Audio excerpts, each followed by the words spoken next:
Hello, my name is Safia Ashraf. I am a student at the University Centre at Blackburn College. This is a reflective journal of my education experience. During the reflection, I reflect on my education experience, on the reason why my experience was so disengaging, and consider how it could have been more engaging by using different teaching and supporting methods. It then demonstrates how I felt satisfaction as a team leader at my workplace and explains the barriers I faced once I returned back to work from maternity leave.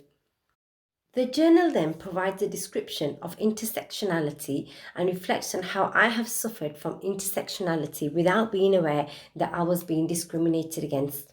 And lastly, I explain why I decided to return back to education even though I never felt engaged as a student.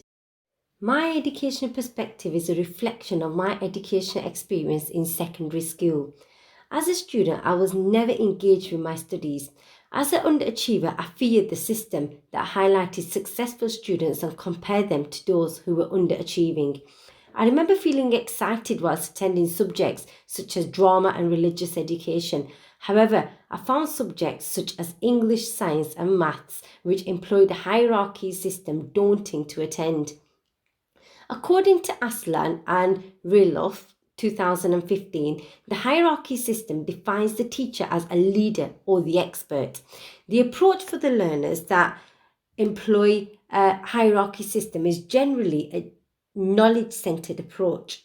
This approach has a great emphasis on curricular content, which has been structured by experts and aims to provide students with knowledge required to pass exams.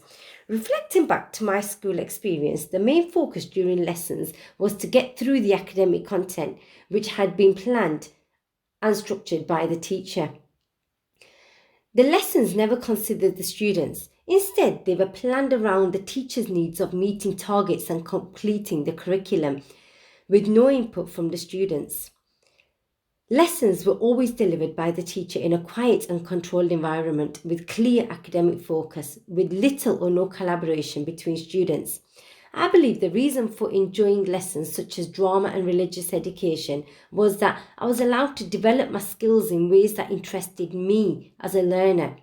During these lessons, we would have discussions with fellow students and the teacher. As I'm a Muslim, the teacher would ask for clarification regarding certain Islamic laws that excited me and built my confidence, as the teacher would no longer have this hierarchy figure. Instead, we created meaningful dialogue and helped each other to understand the laws of Islam. The lesson would be more student centered, therefore, not be led by the teacher. Instead, the teachers would ask for our opinions on certain aspects of learning, and together we would describe how the lesson was structured. Andre et al. 2012 suggests that a student centered learning approach develops students' intrinsic motivation, making them independent students. Whereas Aslan and Riloff 2015 advised that although there are some benefits to knowledge centered approach, such as discipline and clear structure, knowledge centered lessons with low levels of student participation result in poor balanced students who show less appetite for becoming involved in new experiences.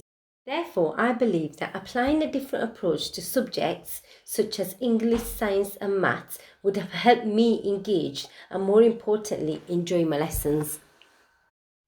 Ahmed and Emmy 2013 explain that critical pedagogy is a learning theory of education and social movement. It describes how different approaches to education influence the education experiences and developments of students. They advise that the critical pedagogy is the process of having freedom from oppression and the awakening of the critical consciousness. This is achieved by assessing the interactions that take place during learning and focusing on the process of exchanging knowledge and skills. The founder of critical pedagogy was Paulo Freire. Freire was an educator trained in a traditional doctoral program in reading. He declared that critical pedagogy was the beginning of the pedagogy of the oppressed, whereby those in power call the oppressors, expert power over those who are powerless, the oppressed. Freire and Romas 1996 explained that he had transformed himself from an excellent leader to a guide. changed his teaching approach from prescribing exceptional language practice to building on language of the peasants, all in order to teach them to read. Duncan, 2002, explains that Frere's approach significantly influenced the development of exceptional education practice. He particularly disagreed with the knowledge-centered learning approach, as the approach promoted the hierarchy status, causing oppression on the oppressed. Frere was the founder of the banking system of education concept. The banking system of education is an approach whereby the teacher speaks while the learners listen, memorize, and recite. Frere emphasized the importance of dialogue and critical thinking in schools. He advised that dialogue involves respect. Lessons should not involve the teacher acting on the learners, but rather teachers and learners working together. He believed that meaningful education could not be accomplished until the teacher and learner simultaneously both play teacher and learner roles. According to Pugh, 2007, teachers must focus their attention on creating an environment where learners can gain knowledge and skills in critical thinking and problem solving.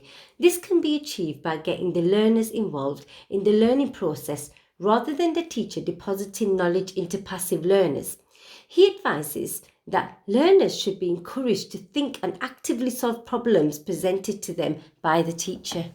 Frere recognized the limitations to the passive learning system and coined the term conscientization, which is the key process by which students develop a critical awareness of the world based on the experiences of their educational and everyday lives.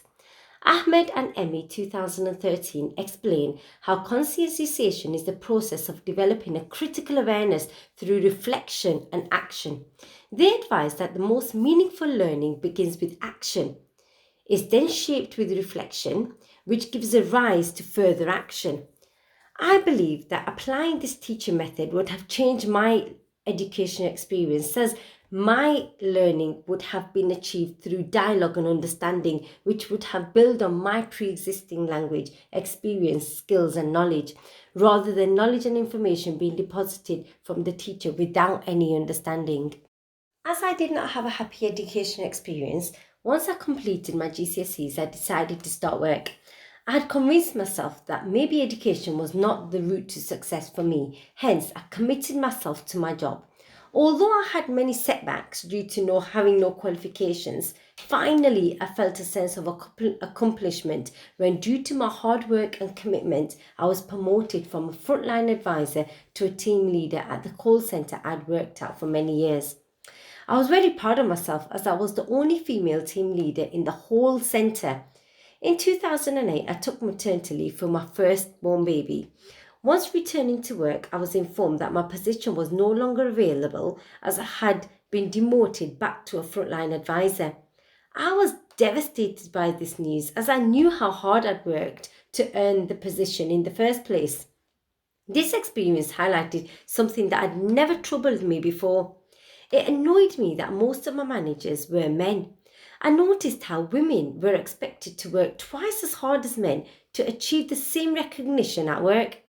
According to the UK Research and Innovation 2019, despite efforts of campaigning by women's rights groups to close the gender pay gap, the results from the 2019 gender pay gap figures show that gender pay gap has widened in favour of men.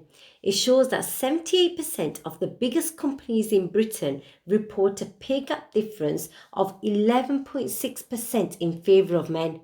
Furthermore, a study by Oakley 2000 found that although the number of women in middle-class management has increased, the number of female CEOs in large corporations in the UK remains extremely low. She suggests that situations such as inadequate career opportunities, gender-based stereotypes, and gender difference in linguistic style and socialization are few of the many reasons for the low number of women in CEO positions. In my experience, the barriers I faced after returning to work were that I was no longer viewed as a reliable employee, as I had responsibilities away from work. Hence, I was never given the opportunity to prove that I was still the same employee that was promoted and successfully managing a team of online advisors. Furthermore, whilst reflecting on the barriers I faced, I also recognised that In the 12 years working for this organization, I was the only ethnic minority female who had worked in a team leader position. I could not understand why I had never noticed this before. I looked around the call center and saw many potential ethnic minority female advisors who had never even been considered for promotion. More than anything else, I was annoyed with myself for never recognizing the barriers ethnic minority females were facing sooner. Kimberly Crenshaw is a leading scholar in critical race theory. She developed the theory of intersectionality. Crenshaw 2018 explains that intersectionality is a metaphor for understanding the ways that multiple forms of inequalities and injustice can sometimes compound themselves, which create obstacles that are often understood within conventional ways of thinking. She explains that many social and justice problems, such as racism and sexism, are often overlapping, creating multiple levels of social injustice. An example of intersectionality in the workplace is data from the police workforce shows that between 2007 and 2019, there was a steady increase in the number of police officers from ethnic minority groups. However, once broken down to gender, the percentage of ethnic minority male police officers is higher than the ethnic minority female officers. Gov.uk 2019. This experience made me reflect whether I had been disadvantaged due to intersectionality during my school years, as, according to gov.uk 2020, in 2020, amongst both genders, 85.9% of teachers in England are white, British. Now reflecting back, I remember in year 10, while struggling with a maths equation, I approached my male teacher for help. He explained the equation in a number of different ways, and I was still struggling. He then joked and said something along the lines of, "You Asian girls are terrible at maths." This comment didn't affect me at all, as I was an Asian girl and I was struggling with maths. However, it should have troubled me and I should have felt the need to question the comment. This made me realise that I had been suffering from intersectionality for many years. However, I had never stopped to recognise the multiple discrimination I was encountering. I wonder if this was part of the reason for feeling so disengaged during my school education. I felt that if my teachers and school leaders had made some changes to teaching and supporting methods, and if they had recognised intersectionality, such forms of discrimination, maybe I had been more engaged as a learner.